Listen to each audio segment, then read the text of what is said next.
Ya pemirsa, meski tergolong baru, prestasi e-sport Indonesia sudah mendunia, bahkan selalu menjadi juara di sejumlah ajang e-sport internasional. Lalu bagaimana untuk menggelorakan wabah e-sport di tanah air, terutama agar pembinaan dan regulasi pemerintah bisa diselaraskan dengan pencapaian prestasi e-sport di dunia? Sudah hadir di studio kami, yang pertama adalah Ketua Harian PB e-sport Indonesia, Bambang Sunar Wibowo. Selamat malam Pak Bambang, apa kabar? Dan juga hadir di sini juara dunia Mobile Legends, Dongki. Halo, apa kabar Dongki? Baik. Dan juga juara dunia Free Fire, Manai. Selamat malam, apa kabar Manai? Saya mulai dari yang paling muda dulu, Pak Bambang. Pak Bambang, jadi bagaimana nih PB Esport Indonesia sudah berdiri? Apa tujuan utama dari mendirikannya PB Esport Indonesia ini? Sebenarnya tujuan daripada pembentukan PB Esport itu sendiri, kita melihat kepada bagaimana kondisi yang saat ini, bahwa pelaksanaan kegiatan seperti e-sport yang ada di beberapa komunitas ini banyak dilaksanakan oleh para pihak-pihak swasta di sini. Namun demikian, kekuatan untuk payung hukum kepada mereka ini belum ada regulasinya. Mereka perlu ada dilindungi, baik atletnya, baik penyelenggaranya, dan lain sebagainya. Nah, kemudian kita perlu ada kehadiran pemerintah, dan di sini perlu adanya, oleh karena itu PB Esport bisa memayungi, bisa menyelenggara, dan bisa menumbuhkan atlet-atlet nanti, atlet-atlet yang nanti akan kita masukkan di dalam cabur di KONI. Kita harapkan bisa, target kita mudah-mudahan bisa diterima di KONI sebagai salah satu cabur di bulan Maret ini, mudah-mudahan demikian. Karena selama ini ekosistem e-sport terpusat begitu, artinya PB Esport hadir di sini untuk merangkul di daerah-daerah seperti itu. Betul. Bambang. Jadi karena begitu banyaknya komunitas-komunitas e-sport ini perlu ada kita satukan sehingga ada regulasinya dan saling bisa kita tata setiap turnamen-turnamennya itu dengan baik. Ya, tadi Anda menyinggung soal regulasi memang selalu menghantui para pelaku e-sport di tanah air. Bagaimana siasat dari PB Esport Indonesia untuk ke depan? Pertama, agenda kami di sini bagaimana membuat ADART PB Esport ini yang sudah terbentuk baru 1 bulan, jadi masih baby ya, masih baru sekali. Nah, kita harapkan kemudian selain regulasinya, target kita adalah dalam akhir bulan ini kita membentuk pengurus-pengurus yang ada di provinsi, ya.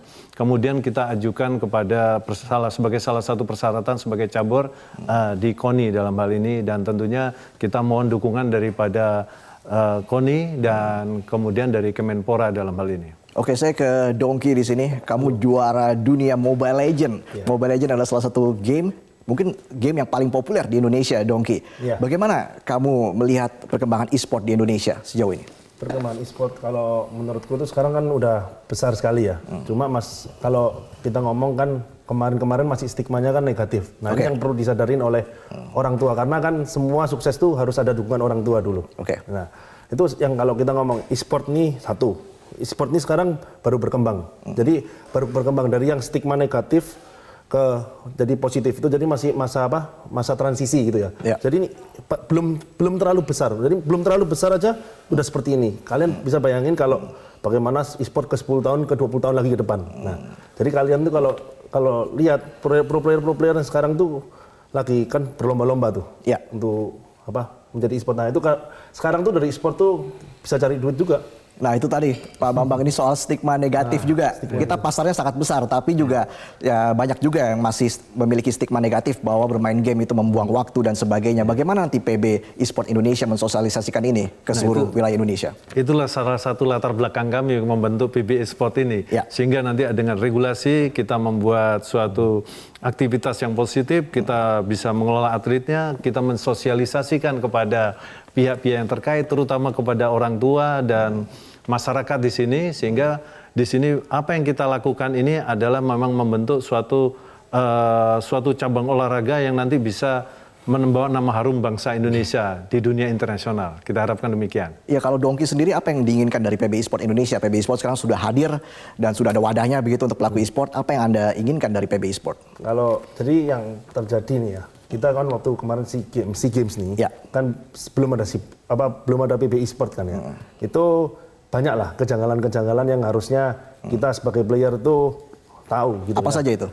Itu contoh itu misalnya seperti kita kan ada pelatihan pelatnas nih. Sebelum pelatihan pelatnas kita sudah tahu nanti bakalan yang misalnya kepilih siapa atau siapa itu kayak banyak lah isu-isu miring gitu. Nah, aku pengennya kalau dari PB Sport ini benar-benar transparan, terbuka. Jadi apapun tuh dilakukan untuk player, bukan karena kepentingan pribadi. Oke, baik. Kami masih akan kembali saat lagi pemirsa. Saya akan tanya langsung ke Dongki dan juga Manei di sini. Apakah e-sport sudah bisa dijadikan mata pencaharian saat ini? Tetaplah bersama kami di Prime Time News. Kembali lagi di Prime Time News pemirsa, masih dengan tema wabah e-sport menuju prestasi dunia. Sudah hadir bersama kami saat ini adalah Dewan Pembina PB e-sport Sandiaga Uno. Selamat malam Mas Sandi, apa kabar? Selamat malam, terima kasih. Jadi saya penasaran sebenarnya apa yang membuat Anda mengatakan, yes, saya ingin bergabung ke e-sport, membangkitkan e-sport Indonesia. Apa yang membuat Anda setuju? Ya, pertama-tama tentunya sebuah movement dan kalangan anak-anak muda ya. Seperti atlet-atlet muda kita ini juga dari komunitas, dari teman-teman pendiri, Pak Bambang ini salah satu yang memotivasi saya. Saya lihat ada 60 juta penggemar dan pegiat e-sports dan akan bertumbuh menjadi 120 juta dalam kurun 5 tahun waktu ke depan. Jadi ini sebuah potensi yang dimiliki bangsa ini. Dan kalau kita kelola bersama-sama dengan secara menyeluruh dengan program-program yang komprehensif, saya cukup yakin e-sports ini akan membangun Indonesia lebih baik lagi, khususnya berkaitan dengan potensi dari sisi ekonomi, dari sisi lapangan pekerjaannya. Ini tahun lalu udah $1 billion industri ya, industri yang sudah $1 miliar. Dan saya lihat perlu sentuhan-sentuhan oleh PB Esports, dan PB Esports membuka peluang untuk menata kompetisi dengan baik. Saya terpanggil dan saya justru terima kasih sama teman-teman pegiat esports dan para pendiri PB Esports yang sudah mengundang saya. Ya, luar biasa bagaimana signifikan peningkatan dari e-sport khususnya di Indonesia. Tahun 2017 mungkin baru sekitar 40 juta gamer, tapi tahun 2019 mungkin hingga sekarang meningkat hingga 60 juta gamer. Itu luar biasa, pasarnya juga sangat besar di Indonesia. Tadi Anda mengatakan bisa mencapai $1 billion, mungkin 13 triliun rupiah seperti itu. Nah, investasi seperti apa yang bisa didapatkan dari e-sport ini, Mas Andi? Menurut saya kita melihatnya sebagai satu ekosistem ya. Ekosistem jangan hanya dilihat dari segi turnamen atau hanya dilihat terpotong-potong bahwa ini juga pro playernya. Tapi kalau kita lihat secara keseluruhan ada peluang untuk game developer. Misalnya ada peluang juga untuk anak-anak bangsa berkreasi, menghadirkan konten-konten yang bermutu, konten-konten yang bernilai ekonomi tinggi. Belum juga kita melihat dari segi dari eventnya sendiri, ini Indonesia ini bisa jadi penyelenggara event e-sports kelas dunia. Dan kita Piala Dunia e-sports ini bisa dilakukan di Indonesia. Indonesia kalau tidak salah satu-satunya negara yang punya piala presiden dari segi e-sportsnya. Ini juga bisa kita kembangkan. Belum lagi kalau kita lihat dari timnya, dari pengelolaan produk-produk dan dunia usaha. Jadi secara keseluruhan, kalau sambung menyambung ini kita lakukan secara berkeseluruhan, potensinya banyak sekali kemungkinan lapangan kerja dan kegiatan ekonomi yang bisa diciptakan oleh e-sport ini. Pemerintah sangat mendukung dan tentunya banyak keuntungan juga bagi para pemain, bagi para pelaku e-sport. Iya, saya sebetulnya ngelihat dua sosok muda di sini pada satu saat di event Olimpiade e-sport mungkin mereka bisa membawa kebanggaan bagi Indonesia, mengibarkan sangsaka merah putih, lagu Indonesia Raya berkumandang. Itu akan jadi sebuah hal yang kontributif sekali, menyumbangkan kepada nation building, kepada pembangunan bangsa kita. Karena Dongki ini masih penasaran, SEA Games kemarin meraih medali perak, masih penasaran maju lagi. Maju lagi ya Dongki. Oke, Dongki, selama kamu berkiprah di dunia e-sport sejak umur berapa sih kalau boleh tahu? Aku kalau e-sport umur 22 sih. Umur 22 tahun sudah mulai aktif di e-sport? Ya. Oke, tapi ketika kecil begitu, orang tua kamu bilang apa ketika kamu sibuk dengan gadget kamu bermain game, itu seperti apa? Ya, buang-buang waktu aja, ngapain main game kok nggak belajar aja. Manei juga seperti itu, apa tantangan yang kamu hadapi sejak kecil bermain game hingga saat ini? Ya kurang lebih semua orang tua sama, lebih ke negatif kalau main game terus apa sih. Nah semenjak ada e-sport ini jadi jerangin apa itu e-sport, jadi baru tahu kan sekarang gini di e-sport itu nggak cuma bermain game 24 jam, tapi di situ kita dilatih kayak disiplin, misalkan jam bangun tidur, jam latihan nggak harus main terus, misalkan 3 jam tapi ada objektifnya gitu. Oke, artinya memang ini atlet e-sport sama saja dengan atlet lainnya, harus nutrisi juga harus dijaga, fisik juga harus dijaga. Kedepan mungkin dari PB e-sport sendiri ada fokus utama untuk menjaga kesehatan para atlet atau seperti apa ini, Pak Bambang? Dengan adanya berdirinya PB e-sport ini kita akan punya agenda-agenda besar yang akan kita buat. Selain tadi saya sampaikan mengenai regulasinya, kita juga akan mengatur turnamen-turnamennya, bagaimana mengatur kegiatan, bagaimana kita bisa merekrut para atlet-atlet ini menjadi atlet yang baik. Kemudian kita juga di sini kita akan menyiapkan rencananya ke depan dalam waktu dekat.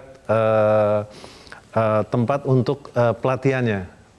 Jadi ini ada tempat untuk pelatihan sehingga di sini secara lengkap peralatan ada dan fasilitas-fasilitas pendukungnya ada di sana, dan bagaimana kita mengatur sebuah event-event pertandingan itu persyaratan yang harus dipenuhi sehingga di sini terjaga semua dari kesehatan yang bersangkutan, kemampuan yang bersangkutan, karena e-sport ini berkaitan dengan kecepatan, keterampilan, dan strategi. Nah, ya. Karena tidak hanya terpusat saja ya Mas Andi, di daerah-daerah juga harus kita rangkul semua Mas Andi.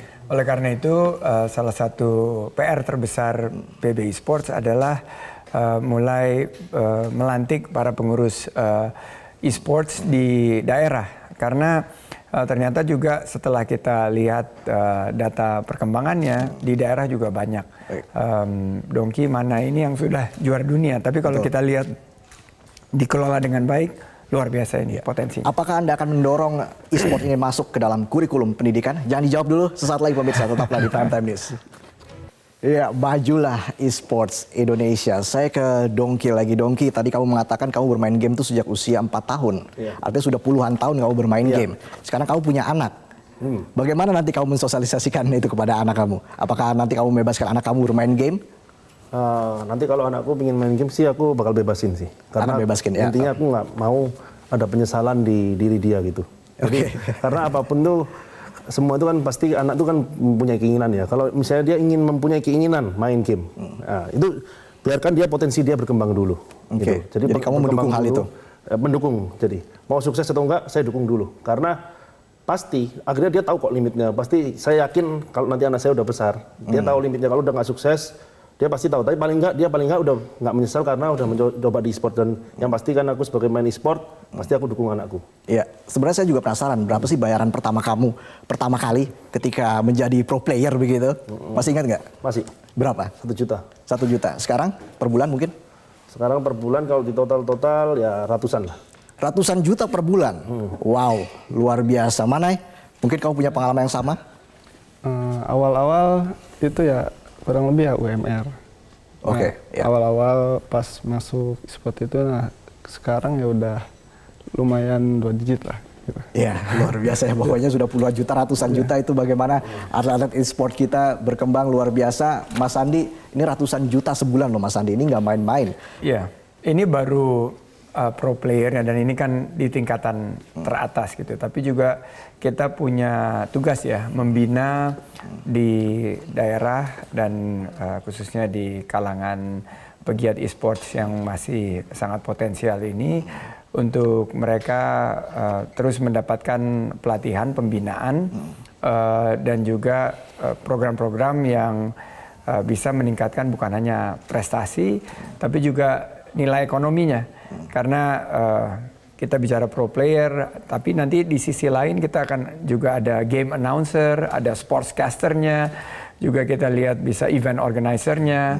Itu juga banyak sekali putaran ekonomi yang ada di situ. Saya melihat justru mereka ini adalah pelopor-pelopor. Semoga bisa menjadi inspirasi karena memang reaksi pertama dari orang tua termasuk saya karena saya juga punya anak usia 8 tahun adalah jangan main game terus dong.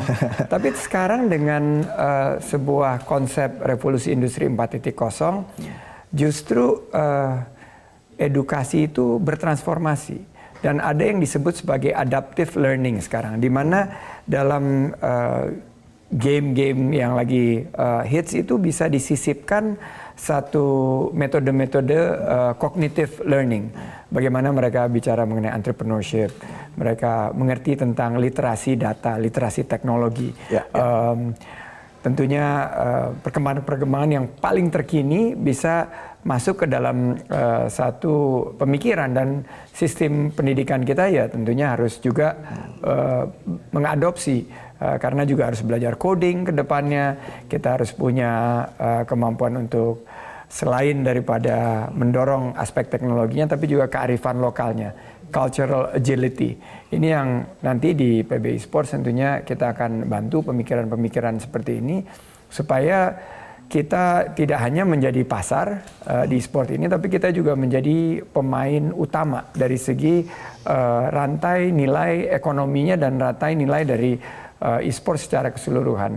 Jangan hanya kita karena punya pasar yang 270 juta lebih ini yang sangat empuk untuk tentunya perusahaan-perusahaan untuk mengambil manfaat ekonomi, tapi kita juga anak-anak bangsa, putra-putri terbaik bangsa mendapat kesempatan. Nah, disinilah peran akademisi, peran pendidikan ikut mampu menciptakan satu katalis agar anak-anak muda ini mendapatkan pengetahuan yang berkelas dunia. Nah, apakah itu artinya PBI Sport akan mendorong e-sport untuk masuk ke dalam kurikulum pendidikan, Mas Andi atau Pak Bambang? Ya, ke depan kalau kita lihat dalam situasi dan perkembangannya, dinamika daripada teknologi dan olahraga yang harus kita satukan demikian. Dan kalau kita lihat dari ekosistem dari seperti yang dikatakan oleh Pak Sandi tadi, bagaimana ternyata e-sport ini bisa untuk dalam rangka kondisi untuk memperbaiki ekonomi kita juga bisa kita lakukan. Oleh karena itu, ke depan juga ini tidak hanya terkait dengan atlet atau olahraga saja demikian, tapi juga ini bisa kita kembangkan di dalam kurikulum pendidikan. Beberapa yang lebih senior dari Danke tadi, itu ada juga yang mau mengisi mengisi di beberapa perguruan tinggi di sini, bagaimana e-sport itu, bagaimana potensi-potensinya, baik terkait dengan atletnya, bagaimana dengan potensi ekonominya, bagaimana dengan kemampuannya. Di sini bisa kita masukkan di dalam kegiatan-kegiatan yang untuk saat ini sudah masuk dalam beberapa perguruan tinggi untuk ekstrakurikuler. Oke, terakhir dari Anda, Manai dan juga Dongki, harapan untuk e-sport di Indonesia? Harapannya sih timbul bibit-bibit baru yang bisa ngarumin nama bangsa Indonesia. Dongki? Harapan saya dari pemerintah tuh mendukung penuh untuk pemain-pemain e-sport, karena semua itu dukungan tuh penting dari pemerintah, karena dan terutama juga sponsor, karena awal itu kan adanya ekosistem itu adalah dari sponsor dan pemerintah, karena ada itu akhirnya tim-tim e-sport ini berani misalnya ngasih gaji atau apa, jadi semua itu harus terbentuk kerjasama. Jadi yang terbuka harus menjaga ekosistem itu, Mas Andi. Kalau bisa menambahkan untuk menjawab harapan dari Dongki dan Manai, kita di PBI Sport, pemerintah juga dan dunia usaha pasti akan berkolaborasi. Dan ini tadi bicara sistem pendidikan ya, selalu kita harus memperhatikan link and match-nya, karena industrinya ini sudah tumbuh. Betul. Tentunya sistem pendidikan kita juga harus bertransformasi sehingga ada link and match. Ada industrinya, sistem pendidikan kita mendukung, dan mudah-mudahan akan ada juara-juara dunia yang dilahirkan oleh teman-teman. Ekosistemnya itu harus dijaga. Ekosistem e-sport kita. Baik, sekali lagi terima kasih Mas Andi, Pak Bambang, Dongki, dan juga Manai sudah hadir bersama kami di Prime Time News. Dan pemirsa, demikianlah pembahasan kami wabah e-sport menuju prestasi dunia. Kita doakan yang terbaik agar atlet-atlet e-sport di Indonesia semakin tumbuh dan semakin berkembang, mengharumkan nama Indonesia di kancah internasional. Kita kembali ke Zilvia. Silakan Zilvia.